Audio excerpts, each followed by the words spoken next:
पानी दुबई से आता है भाई, ये तनूफ मिनरल वाटर पीते हैं जो तुम खरीद भी नहीं सकते।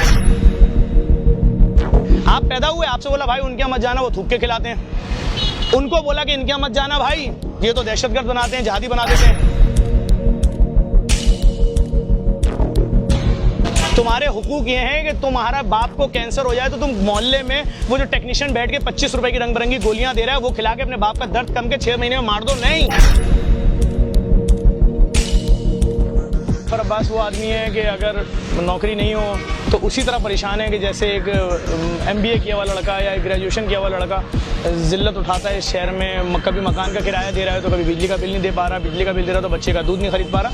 तो ये सारी परेशानियां ज़फ़र अब्बास भी देख रहा है, वैसे ही जैसे काम शहरी देख रहा है।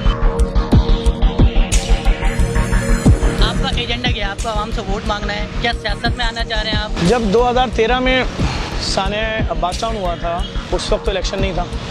हमने तमाम अहले सुन्नत हज़रात जिनके घर तबाह हो गए थे, जिनके घर लुट गए थे, उनको नए घरों का किराया भी दिया, एडवांस भी दिया, शिफ्ट भी कराया, गाड़ियाँ भी दिलाई, 1300 फ्लैटों में शीशे भी लगवाए। बिशप ऑफ लाहौर को जोसेफ कॉलोनी जब जली तो हमने जाके क्यों नए घर दिलवाए लोगों को, उस वक्त तो इलेक्शन नहीं होना था। इसी तरह पेशावर चर्च ब्लास्ट में 89 खबरें लेना कोई मजाक नहीं था, उनके लिए झाड़ू लगाते हैं बेचारे। कराची वालों का इतना दर्द आपको क्यों है?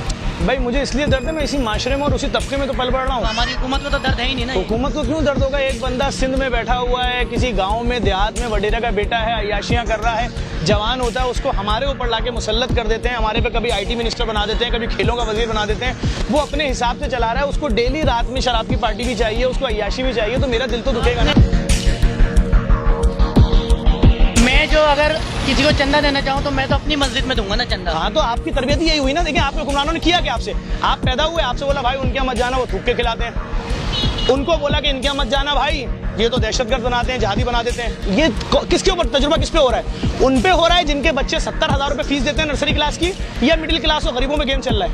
ओ भाई, मेरे और तुम्हारे घर से 40 किलो सोना क्यों नहीं निकल रहा?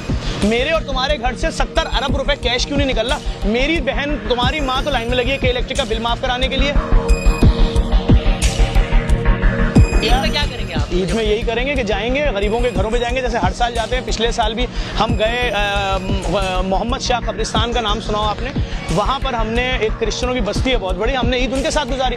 हमने उन बच्चों को, सुबह हम गए वहाँ पर 11 बजे और रात 9 बजे आए। हम अपने साथ 5000 चॉकलेट्स लेकर गए थे, हर 50 बच्चे को देते थे, बेटा जाओ अपने साथ 100 बच्चे लेकर आओ। वो 200 बच्चे लेकर आते थे, उन 200 बच्चों को चॉकलेट देते थे, वो 500 लेकर आते थे। उन बच्चों को हमने कपड़े बांटे, उनको हमने गिफ्ट्स दिए, अरे इतने हमने उनको सब कुछ दिया। भाई यार, हम ईद सिर्फ अमीर की है। तुम 5 दिन जाओगे कुर्ता खरीदने, अगले 5 दिन जाओगे तुम बास्केट खरीदने, उसके अगले 5 दिन जाओगे शलवार लेकर आओगे, फिर बोलोगे नहीं छोड़। तो भाई ये तुम्हें नहीं छोड़ेंगे, ये तुम्हारे लोगों को नहीं छोड़ेंगे। तुम भूख से मर रहे होगे, तुम अपनी औरतों को घर से निकाल दोगे कि जाओ कमा के लाओ कैसे भी, लेकिन इनके ऊपर कोई आंच नहीं आने वाली। ये बहुत बेगैरत हैं, ये बहुत बेगैरत हैं।